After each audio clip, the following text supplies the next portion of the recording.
Vamos a charlar sobre el 2 de abril, Samu, que decíamos que fue una fecha muy importante, siempre lo es. En este caso, en uno de los lugares más emblemáticos, que es en Tierra del Fuego. Vamos a hablar con una amiga de la casa, que es Eugenia Duré. Ella es senadora nacional, mandato cumplido por Tierra del Fuego, y además es periodista. Eugenia, buenas tardes. Valentín Belsi y Samuel Zamorano te saludan. Ahí los escuchó. Hola, Valentín, ¿cómo estás? ¿Cómo estás, Euge? ¿Todo bien? Muy bien, te estoy escuchando y te estoy viendo. Muy bien, muy bien. No te estoy viendo. Lo mejor es escuchar, nada más. Nuestra imagen no es lo mejor. Hablábamos, Euge, sobre el 2 de abril. Bueno, ¿cómo se vivió, Eugenia, allí en Tierra del Fuego? Vos estás en Río Grande. Digo, el sentimiento en nuestro sur, en nuestra Patagonia, allí en Tierra del Fuego. ¿Cómo se vivió este 2 de abril pasado?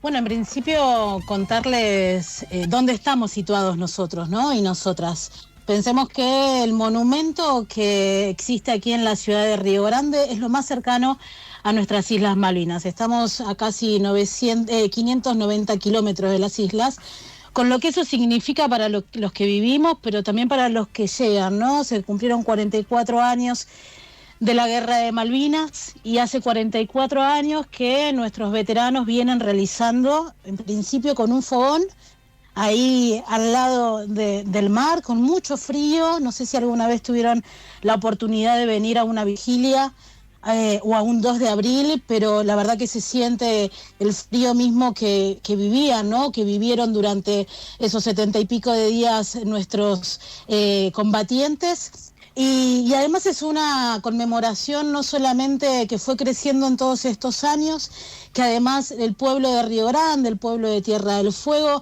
se fue apropiando y acompañando a nuestros veteranos de Malvinas, sino que se federalizó esta causa, que es un sentimiento, como siempre voy a sostener, y por el otro lado la cuestión Malvinas, ¿no? Entonces, en este 2 de abril, por ejemplo, había 8 grados bajo cero cuando comenzó el día. Y así es durante toda la semana previa, y así es durante todo la previa en marzo, cuando los veteranos empiezan a armar esta carpa de la dignidad, que la arman ellos mismos, que empezaron con ese fogón, y que a mí siempre que me preguntan qué siento o qué me representa es escuchar la voz de los veteranos. Si tienen la oportunidad de venir, pidan hablar con un veterano, porque además para nosotros es una cotidiana cruzarnos con ellos, pero todo ese armado tiene una mística que solamente si estás acá lo podés atravesar y vivir. Así que una vez más, Tierra del Fuego no solamente se levanta para vivir la vigilia en Río Grande, el acto central en Ushuaia, el desfile cívico con toda la población, sino que también se levanta para reafirmar el reclamo permanente, un reclamo justo de soberanía sobre nuestras Islas Malvinas. Eugenia, ¿cómo estás? Samuel te saluda. Quería dialogar con vos. Bien, muy bien. ¿Qué fue lo que fue cambiando con el correr de los años, Eugenia, de aquel momento en que llegaron los soldados y los veteranos provenientes de las islas luego de los combates, en donde había una invisibilización, en donde ellos mismos nos han dicho, los excombatientes, que les daba vergüenza decir que habían estado en la Guerra de Malvinas y todos los temores que eso les traía consigo, y con el correr de los años, hoy verdaderamente sí, la sociedad argentina los reconoce, los trata como héroes de guerra, como héroes de la patria, que se han jugado la vida. Aquí en Mar del Plata también se hace una vigilia muy importante, y son gratamente reconocidos hoy por hoy. ¿Qué fue lo que fue cambiando? Creo que en principio la época, ¿no? En principio los gobiernos, y creo que eso sucede naturalmente. Por ejemplo, aquí en Río Grande ustedes piensen que los soldados llegaban al batallón de infantería marina número 5, que queda muy cerca del monumento, justo enfrente, y ahí llegaban esos pibes de 18, 19, 20 años, que después algunos de ellos volvieron a sus provincias. Yo creo que también hay que escuchar atentamente cuando ellos, los que volvieron al continente, o al menos con los que he podido hablar, dicen que los héroes son los que se quedaron en Malvinas, ¿no? Que ellos son los veteranos, y que me parece que esto que vos decías de que se los invisibilizó, se los trató de locos, se los puso abajo de la alfombra. Creo que el pueblo argentino en algún momento supo comprender que no estaban locos, que fueron enviados a una guerra de la manera en la que fueron enviados, pero además también me parece importante la palabra que tuvieron ellos, cuando los veteranos pudieron empezar a hablar. Hay muchos veteranos que no hablan todavía. Por eso digo que es importante cuando tenés un veterano al lado, no solamente el respeto natural, sino preguntarles, ¿no? Preguntarles qué sucedió, dónde estaban, cómo fueron llamados a la guerra, cuántos años tenían, recibían cartas, cómo lo vivían. A mí me pasó algo muy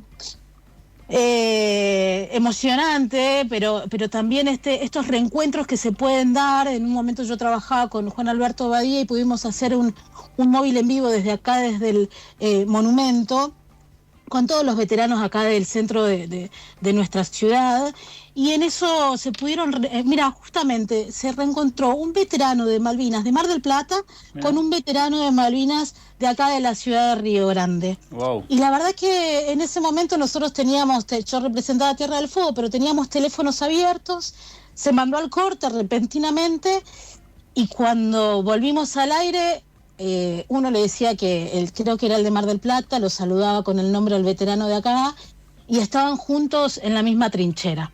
Wow. Entonces, esas son las historias que, obviamente, nosotros con la edad que tenemos, generacionalmente, podemos ser los hijos de esos veteranos. Por eso también existe la generación Malvinas. O las mujeres, por ejemplo, que fueron a la guerra, que después, muchos años después, fueron visibilizadas, ¿no? Me parece que nosotros tenemos que hacer el ejercicio no solamente de la soberanía cotidiana, diaria y irrenunciable, sino de esto, de poner la voz de los veteranos y de acompañarlos. Me parece que ese es el mejor reconocimiento que nosotros le podemos dar. ¿Qué pasa, Euge, con las generaciones más jóvenes? Siempre en las fotos que vos compartís en redes de la vigilia se ven chicos muy chicos. ¿Cómo es ese contacto para mantener también ese legado que va pasando sobre lo que significa el 2 de abril? Existe la generación Malvinas. Aquí en Río Grande tienen un trabajo muy minucioso en cuanto a la historia como hijos y como nietos. La más chiquitita tiene 15 años, que es nieta de 2 veteranos de Malvinas, con lo que eso significa, y los pibes lo que hacen es también traspasar a otras generaciones o a los colegios lo que significa ser un hijo o una hija de un veterano de Malvinas, lo que significa ser la familia de los veteranos de Malvinas, ¿no? Porque siempre se habla del veterano, también ahora hablamos de esas enfermeras que participaron de la guerra. Pero ¿qué pasaba con los hijos? ¿O qué pasa con esos nietos que quizás no conocieron a sus abuelos y que en la escuela, por ejemplo, escucharon hablar de Malvinas? Y empezamos a ver, creo que también con esta cuestión de las redes sociales, esa justamente visibilización que hacen los propios pibes de sus abuelos y aquellos que son más grandes de sus padres. Aquí existe la generación Malvinas, sé que en otras provincias también existe, y lo que hacen es acompañarlos no solamente durante todo el año, sino que previo, en Río Grande se arma la Carpa de la Dignidad, y durante 2 semanas los mismos colegios de la ciudad, de jardín infante hasta secundaria, van visitando la carpa. Bueno, ahí tienen también esta generación de hijos y nietos, su stand, recorren también los colegios, y además hay algo fundamental. Hace unos días escuchaba, hay 2 cuestiones y 2 causas que creo que también nos embanderan al pueblo argentino. Una es las madres y abuelas de Plaza de Mayo, y otra es la causa Malvinas. Y creo que la responsabilidad nuestra ahí tiene que ver con lo que va a suceder naturalmente. Nosotros vamos a cada vigilia, y me pasó ahora hace muy poquito cuando visité la carpa el 1 de abril, que estaban las fotos de todos los veteranos que viven en Río Grande, que hay muchos que ya no están. Claro. Entonces me pasaba que estaba justamente hablando con uno de los veteranos, y me decía, este ya no está, este combatió en tal lado, este se fue el año pasado, este nos dejó este año. Entonces ahí está la responsabilidad como pueblo y como argentino, y sobre todo como generación, de nosotros también acompañar, porque en algún momento no van a estar los veteranos, ¿no? El año que viene se cumplen 45 años, y creo que nosotros ya tenemos una cierta edad como para tomar esa bandera, ¿no? ¿Qué imaginás para el futuro? Ojalá que cercano, y un hipotético escenario de recuperación de la soberanía argentina sobre el archipiélago de Malvinas. ¿Y cuál sería el rol de Tierra del Fuego como provincia, como parte de ese territorio.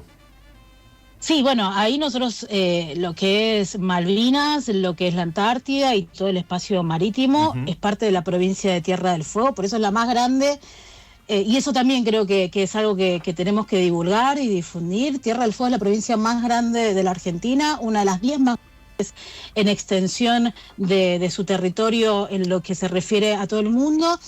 Y me parece fundamental que en principio aquellos lugares, áreas que se han puesto en marcha, había una Secretaría de Malvinas a nivel nacional, Cancillería también, los reclamos que se tienen que realizar, por ejemplo, ante la ONU, ahí existe una sesión especial todos los años donde Argentina, con sus peticionarias o peticionarios, le pide a los demás países el acompañamiento en este reclamo, como decíamos, ¿no? Un reclamo histórico, hacer cumplir todas las resoluciones, pero me parece algo fundamental que comprender que defender Malvinas es defender la soberanía argentina y que además lo tenemos que hacer no solamente declamativamente, sino también de una manera estratégica, porque históricamente Argentina, no solamente desde la usurpación, sino que también con los diferentes gobiernos ha sostenido ese reclamo,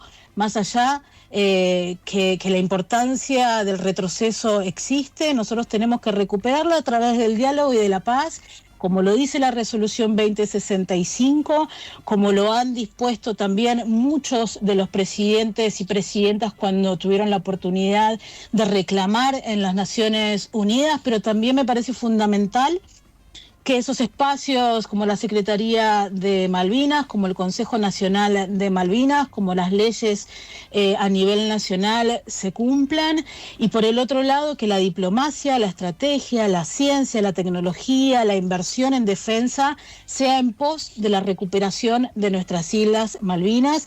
Y ustedes piensen algo, las Islas Malvinas son el 30% del territorio argentino, ese 30% de nuestro territorio está usurpado desde el año 1833. La población que está en Malvinas es implantada. Entonces nosotros tenemos mucho reclamo ante el Reino Unido, una resolución también desde hace muchísimos años donde dice la ONU, Argentina y el Reino Unido se tienen que sentar a dialogar porque existe una disputa territorial. Y el único argumento que tiene el Reino Unido es el deseo, entre comillas, es el deseo de los isleños. Esos isleños es una población implantada. Tierra del Fuego, donde yo estoy hoy ubicada, estamos a 590 kilómetros. Preguntémonos a cuántos kilómetros está el Reino Unido de nuestras Islas Malvinas. Claro. Para nosotros, Euge, es fundamental seguir hablando de Malvinas, hacerlo en estos términos en los que vos lo hacés, así que te queremos agradecer este ratito. El 2 de abril fue muy importante y queríamos que aquí en Mar del Plata se sepa cómo se vive allí en Tierra del Fuego. ¿Por qué no invitar a los amigos que están escuchando también a que vayan algún año a la vigilia ahí en Río Grande? Así que, Eugenia, para nosotros es un placer enorme tenerte aquí en Brujos y Científicos, ¿eh?